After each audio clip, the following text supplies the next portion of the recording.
is Daily Blast Live. We're talking about what you're talking about. Thrown under the bus. No. Always live, always real, always unpredictable. I'm not okay with that. It sounded good when I thought. Log on and join our live conversation. Yes, I don't like right. that. You're 100% right. Daily Blast Live starts right now. Yes, thanks, Gavin McLeod and Jill Whalen. We've got a fun interview with the Love Boat stars a bit later. Welcome to DBL. It is Friday, August 9th. Yes. Soul into that too. Oh, I think we're all ready for the weekend, let me tell you. I'm here with Stephanie, Tori, Brandon. I am Sam. Let's get right to it. And we do begin with really terrifying news. A very scary scene at a Missouri Walmart yesterday. A 20-year-old man carrying an assault rifle, a handgun, and more than 100 rounds of ammunition entered the store. He was wearing body armor and fatigues and filmed himself going through the store. A manager, thank God, pulled the fire alarm to notify customers to escape. An off-duty fireman detained the man until officers arrived and took him into custody. He has been charged with a first-degree terrorist threat. Meantime, after the deadly shooting at an El Paso Walmart, the retail chain will continue selling firearms at its stores. However, it's pulling violent video game displays and signs. Oh, thank God, Oh my Sam. gosh. Oh, thank the Lord. Tori. Violent video game displays. What do you want to see Walmart do? Tori. I think Walmart needs to take responsibility. We're seeing copycats now. Yeah. There will be another problem at a Walmart. I'm calling it now. If you really want to take concern for your workers and the constituents of your customers, you stop selling guns. Even if it's not, I bought these guns there, it's a message. It's a message that you don't sell crackers with guns. Now, what's interesting in this story, the young man, he's 20 years old, that walked into that Walmart with loads of ammunition. It could have been a very deadly situation. Thank God it was thwarted. If you look on his social media, and I think I've always said this, I believe our social media is a diary, right? So here's from his Instagram. God. You can kind of get a glimpse into his psyche. Of course, many people love to enjoy shooting. It doesn't mean that you are going to go shoot somebody up. But then you couple it with some of the other things that he has said. You couple it with some posts that he said on Facebook that he was, in so many words, resentful of Walmart because they do not sell guns to people or ammunition to people under 21. Right. So he wanted to seek out that vengeance because he's only 20. He wasn't able to legally purchase at a Walmart, but then he was still able to walk in there with guns and ammo. Right. So Sam, we have to deal with racism. We have to deal with xenophobia. Now we have to deal with Walmart phobia. Like, come on now. Like, I'm trying to make light of this situation because when we all first saw this, everyone, I'm sure all of America, we were all upset because, well, first you're glad because nothing happened, but you're upset. Something could have happened again. Now, I get when I get what Walmart's doing. When we called for Walmart to take a stance, we didn't really mean take down the images, but you can see how video games or this imagery can trigger some, though. Get out of here. It's just like guns, Tori. There's video games everywhere. I understand that. I think in this situation, it's far too close to the situations that's just happened, and Walmart should have put higher procedures in place across all stores for the foreseeable future, because already, look, within a week, it's happened again. Luckily, there were no fatalities, but it was this close. I understand that they've removed any images of guns in the stores. I think that's a positive step. Do I think that's what causes the shootings? Absolutely not. Could it trigger some people? Possibly. But I think as a store, they have a bigger responsibility, and with this happening within a week, so much more needs to be done. They need to have armed guards maybe on the doors. I don't want to say that, but I think background something checks. needs to happen. Our president said on the White House lawn today that even he believes we need to have more strict, more intelligent background checks. That's coming from the President of the United States. So hopefully we will see some changes. And Mitch McConnell said he would, after, not bring it to an emergency vote, but they will reconvene to look at background checks when it goes back in session. We will see. Sorry, I was going to say, with paedophilia, there are special officers that search for people that are making repeated searches. And I mean, the list is as long as you can possibly imagine, and all those people don't ever sadly get to be seen by the police. I think exactly the same procedures need to be put in place with guns in this instance, and also with any like hate crime or hate speech online. It's a great point. Great point. Speaking of Walmart, as Brandon said, I believe you called it Walmart phobia. Yeah. Check out this surveillance video of a man driving a golf cart through a Walmart in Florida. Deputies begin to speak with the man, and then he suddenly takes off through the very busy pedestrian area, nearly hitting several people. So this is leaving many people on social media, some using the hashtag what's going on at Walmart. Yeah. So, you know, you mentioned armed guards. They do have armed guards there. And you know, Sam, it's interesting. Walmart's sort of the microcosm or version of America, right? It's very corporate, it's very big, it has everything, it's convenient. So it's sort of a snapshot at what's going on in a little ways of what's going on in America. That's a great point, Tori. Very scary, though. A manhunt is underway in Texas right now after a man kills 2 people on a Houston freeway. Let's get to Kelly Schuberth. She has the latest. Sam, a man with an assault-style rifle shot and killed 2 people on a busy Houston freeway last night, and he is still on the run right now. Now, it all started when 2 vehicles collided on Interstate 10 during rush hour. That's when police say a man got out of one of the wrecked cars and began firing into the other car. Police say the gunman didn't stop shooting until a Good Samaritan in a truck pulled out his gun, started firing at the suspect, and that's when the suspect took off. Sam, police are asking any witnesses who saw this horrific incident to come forward with any information. I'll let you know if I get any updates. Very horrific, Kelly. Thank you. It's a famous stomping ground for presidential candidates. I'm talking about the Iowa State Fair happening right now. Joe Biden delivered a stump speech yesterday. He also posed for photos with kids and locals. And of course, the fair is famous for its fried food and all those butter sculptures. You see that, Steph? Yep. Welcome to America, girl. But a lot of people are talking about one part of Biden's speech from yesterday. Watch. We have this notion that somehow if you're poor, you cannot do it. Poor kids are just as bright and just as talented as white kids. Okay. You know, he may have misspoke. I get it. He may have misspoke, but the message shouldn't be disregarded. You know, why does your level of education have to be determined about how much money your mommy and daddy makes? Point. You know, there's a reason why kids are being bused from inner schools to suburban schools. There's a reason why there are kids from ghettos and low-income communities that are the first of their generations or their families to be going to college, let alone an Ivy League school. So I get he misspoke, but let's not disregard the message. Great point. So well said, Brandon. He definitely misspoke. Yeah. He definitely should have articulated it in a much better fashion. Yes. We don't even talk about the fact of internet inequality, which happens in this country. Did you know 30% of our country does not have access to the internet, and it's usually in lower income neighborhoods? So if you don't have access to the internet to prepare for school, to do anything to educate yourself, to try and get everything ready for your job or anything, you are at such a disadvantage, not even talking about education and everything else, but that inequality right there really sets you up in this country. But before you guys chime in, because we're live, we just got this in. President Trump on the White House lawn before he takes off for his vacation said this about the president, or about Biden. I saw his comment. Joe Biden is not playing with a full deck. This is not somebody you could have as your president. But if he got the nomination, I'd be thrilled. There you go. Yeah. I mean, Biden's an easy target. He often does misspeak. Yeah, if you don't know, so Biden's been in politics for 40-something years. He is known as the gaffer. He makes horrible gaffes. Was this a horrible gaffe? It so was. And what you have are people thinking that's the lens in which he's speaking. Now, what you just said sparked an idea. If he had said, I want to have an honest conversation, let's pull down the curtains. White kids, black kids, let's talk. Now I'm like interested, right? Yeah. But he didn't mean to say that. No. It slipped and it was telling. And I think if you're going to make that mistake, what other mistakes are you going to make? I worry. I know. Well, a controversial new movie is headed to theaters. It is called The Hunt. It's set to hit theaters next month despite heavy backlash. Check out the clip from the trailer. Every year, a bunch of elites kidnap normal folk like us. Where'd they get you from? Wyoming. Mississippi. Orlando. And hunt us for sport. Hurry up.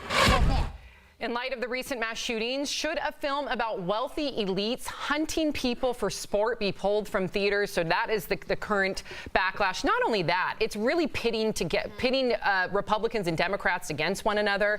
I think this is a disgusting premise. I think it's absolutely awful. I mean, we've seen this before. So in 2005, there was a film called Hostel. I don't know if any of you guys remember that. And that was rich people hunting tourists and torturing them and murdering them. I never went to go and see it because it disturbed me that much. Now, I love horror movies as much as the next person, and I know these are going to continue onwards, but I think the theme of this is way too close to home right now, and I just don't think it's appropriate. I don't like the idea that it's liberals hunting Republicans. No. That is so absolutely absolutely not what we need right now in this country, but I'm not for pulling it. I just won't see it, and I think it's a grotesque premise. To be honest with you, and I don't like censorship, I think NBC Universal should pull it. And I think maybe, or do it at a later time. To me, it's super insensitive to do it now. The whole idea is outrageous, and they should be ashamed of themselves. Yeah. I think Chrissy Teigen and some of those leftist celebrities need to come out and denounce this. Because this is violent. You're we don't absolutely need to get to right. violence. Yep. And it's just, again, it's creating that divide between political parties. Can we please come together? I'm like, why watch that? I agree. Ugh. DBL's Live coming up. Gavin McLeod and Jill Whalen give us the inside scoop on all those celebrity cameos on the Love Boat. You'll never guess who was the biggest diva on set. Ooh, and you, the viewer, are our fifth host. Should award shows get rid of gender-specific categories like Best Actor, Best Actress, and replace them with more politically correct titles? Your comments on that coming up next.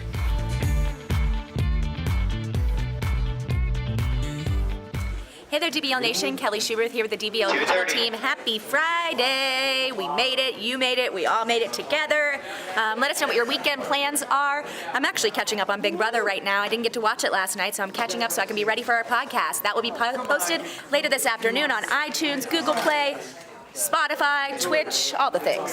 Let's go to the desk and see what's going on over here. I want to clarify the video. Hey guys, what's happening up here? It's busy. What's going on? So when I was talking earlier about the video game thing, I think it's kind of this. A lot of people feel the same way about the video game as they think about the guns. It's like, why would you take away our video games or not allow people to play video games for the responsible people who play the game and see it as it is? Now, there are some people at home that they can play these games and they can trigger them, but those people have something that's wrong with them. So it's the same thing as the guns. A lot of gun owners who are responsible are saying, why would you take away our guns, or why are you trying to limit our ability to have guns when we're responsible, let alone, take away it from the people who it triggers, who have that problem. But I wonder, Tori, what's the red flag laws in Missouri? Because this kid shouldn't have been able. He should have had his guns taken away from him. I don't know enough about this young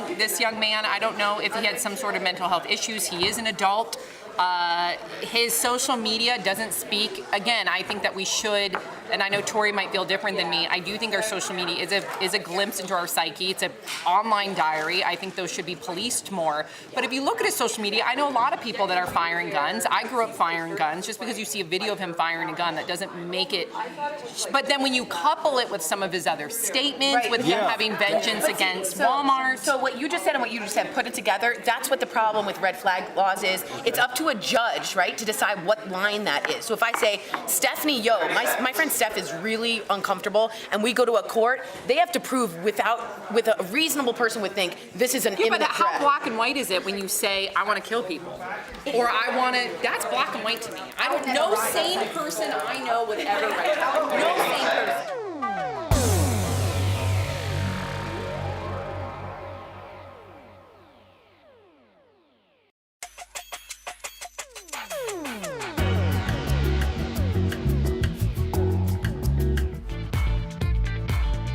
Welcome back to DBL. It is time for Fifth Host, when we talk about what you're talking about. The Emmys announced they will go hostless for this year's awards show. But are there bigger changes on the horizon? There's a growing push for the awards to be gender neutral. Categories like Outstanding Actor, Outstanding Actress, they would be replaced with Best Performance or Individual Achievement. So DBL Nation, gotta hear from you. Should the Emmys have gender neutral categories?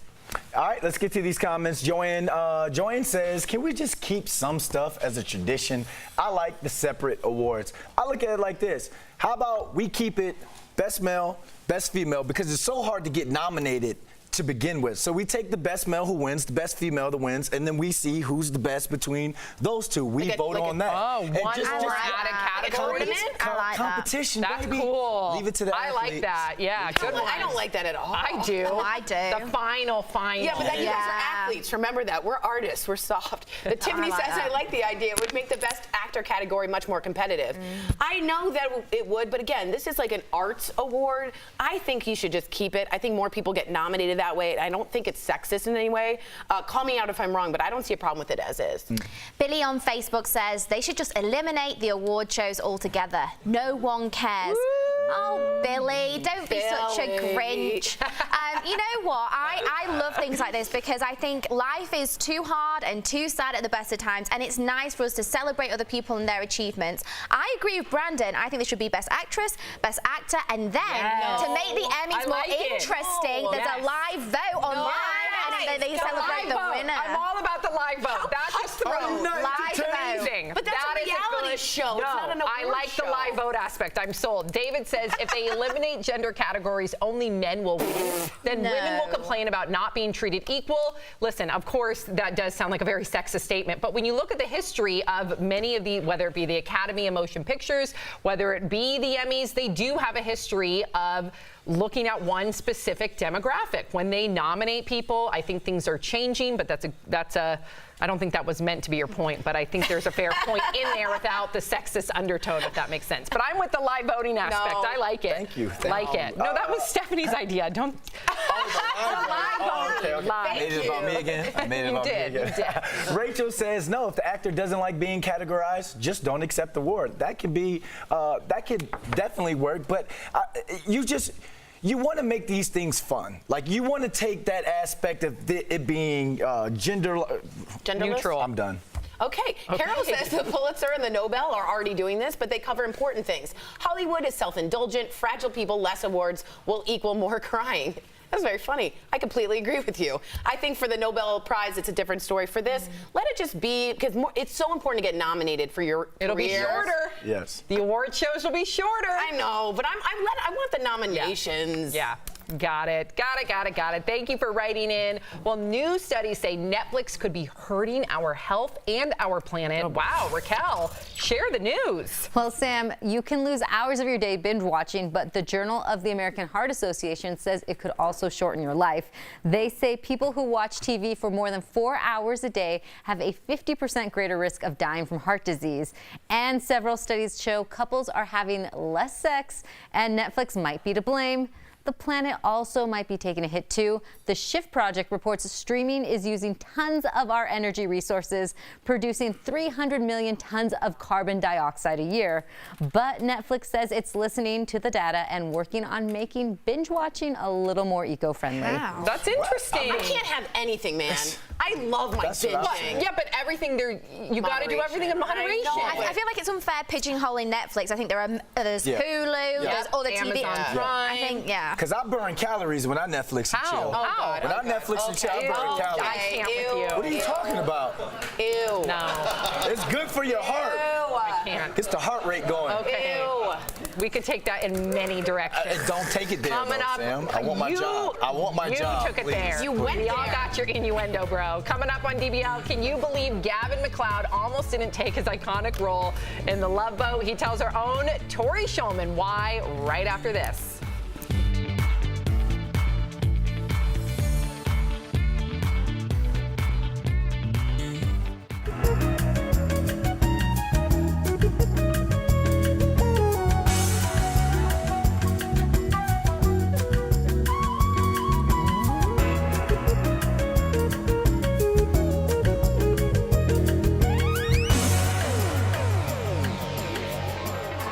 Look, I'm getting shamed right now, and I don't know why. I didn't do anything. Hey, Netflix, if you want, look, I'm trying to save Netflix. You guys are talking about, oh, you just Netflix and chill, you just sit around. I burn calories when I Netflix and chill. Doing push-ups while you're watching shows. Y'all don't do push-ups while y'all watch shows.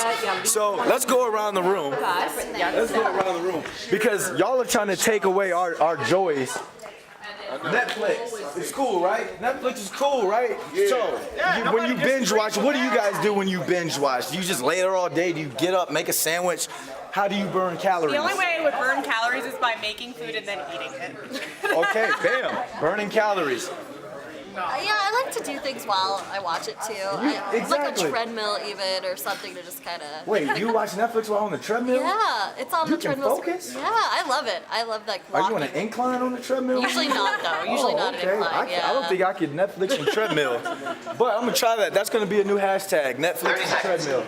Leo. What's up? When I Netflix, I'm eating, bro. I'm not burning calories. Are you kidding me? What? Dude, Netflix and chill. Eat. You want to have great snacks. You want to have some pizza. the exercise. Netflix, they're trying to get rid of y'all. I'm gonna make sure Netflix stays on forever. Thank you, DBL.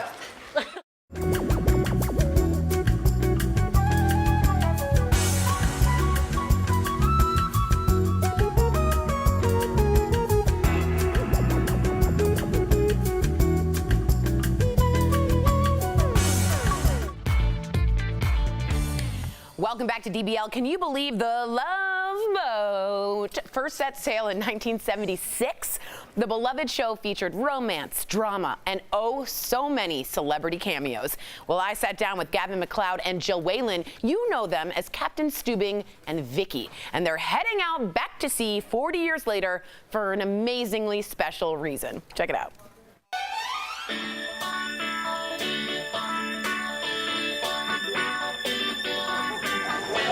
Gavin and Jill, welcome to Daily Blast Live. Now, Gavin, is it true you were encouraged to not take the role? Yeah, my agent said, okay, look, Aaron Spelling's got this thing he wants you to do. It's called The Love Boat. I said, oh. And I said, what do you think about it? He says, I read it. I said, what do you think about it? He says, I think it sucks. You want to read it? My wife read it first, and she came into me. She said, Gavin, I just read the first 10 pages. She said, you know, if they put this on the right time, and if you're the captain, she said, this is a wonderful series. And that was the beginning of the whole thing. You know but then what? the wonderful thing that happened after a few years is when he came and asked me about having a daughter. And that's when she came into the picture. We just enhanced everything so much. It was just wonderful. It absolutely did. And you know, the moral of that story is wives are always right. So always listen to your wife. That's true. So spending 9 seasons at sea was not long enough. You two are heading back out to the ocean, again with Princess Cruise Line. But this time, it's to break a record. So tell our viewers more about this crazy cruise. You should clear your calendar for February 9th, 2020, because we are inviting anyone and everyone who is married who'd like to renew their wedding vows to come aboard with us as Princess Cruises attempts to set a world record for the largest vow renewals at sea. Hello, I'm Captain Stubing. Captain, will the white shorts and hat make a comeback for this cruise and the officiating? You know, if I get enough votes on that, I think I can buy a tent and make some shorts out of them. Yes. You still have sexy knees. Come on. From the knees Says your down. daughter. I love it. So Gavin and Jill, since I can't keep you all day, I'm just going to ask you a few celebrity rapid fire questions just before we go. Is that okay? All right, let's get started. So who made you both the most starstruck? Dick Van Dyke. Oh, yeah, that's a good one. Raymond Burr. Oh, that's a good one. Who was the funniest celebrity guest star? Mickey Rooney. That's good. Now, who was the sweetest? Tom Hanks. Marion Ross. And lastly, the biggest diva. Was there a diva to guest star? Betty White was there twice. That's and amazing. She was pretty There are cool. some really fun ones. That's really unbelievable. Fun ones. Gavin and Jill, thank you so much for your time. And as I always say, I love the Love Boat. Such a pleasure. Such a pleasure. Thank you, Tori. Bye, guys. We'll be right back. Let's all say it together. The Love Boat. We'll be right back. Promotional consideration is brought to you by Goodyear. Hi everybody, it's Raquel here with Leo. What's going on? And we just saw the Peanut Butter Falcon. And usually we review movies and tell you if you should go see them. Well, I am actually begging you to please go see this film. It is absolutely wonderful. And if you haven't heard of it, it's about a young man with Down syndrome who's living in a nursing home and he wants to go on an adventure. He wants to be a wrestler. So he goes on an epic adventure with some of the best friends you could ever imagine or want to make. And the acting is incredible, don't you think? Incredible. I mean, let me tell you, Zach Gottsagen, the newcomer here, what a star. I mean, the spotlight is on him from the moment the movie starts. He's a great actor top to bottom, and he acts very well with Shia LaBeouf and Dakota Johnson, who are the two big stars of this movie, and their energy together is just so authentic, Phenomenal. and it's great. Absolutely phenomenal. Yeah. And I think it's really important for people to see this movie, not only because seeing it will help raise its revenue and then more movies can be made like it, because we've kind of been complaining here a little bit that everything's a remake. We love Marvel, but everything's a new Marvel movie. If you want something that's original and fantastic, it's this film. And what's really special about it is we got to see advanced screenings of it. The parents with kids with Down syndrome at the end of it stood up and said, this is the first film that showed that my kids have dreams and ambition. And if people can see that, one of them said that he was looking for a job and he didn't think people would hire him. And maybe if they saw this movie, they would understand his son and maybe get him a job. So that's why it's so important to see this film, because it's going to change people's lives. Absolutely. This has broke barriers not only for the film industry, but for the community with Down syndrome. This is huge. Like a star of a movie being written around, you know, a movie being written around a person with Down syndrome. This is breaking barriers, you guys. So important to see. Please, please see it. And please let me know if you go see it. We'll talk to you next time. Bye. See ya.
Welcome back to DBL. Fishermen off the coast of San Diego got a surprise of a lifetime. Check this out. A giant orca swam behind their boat, playing in the wake. At one point, it splashes the men on the boat and even does a few underwater belly rolls.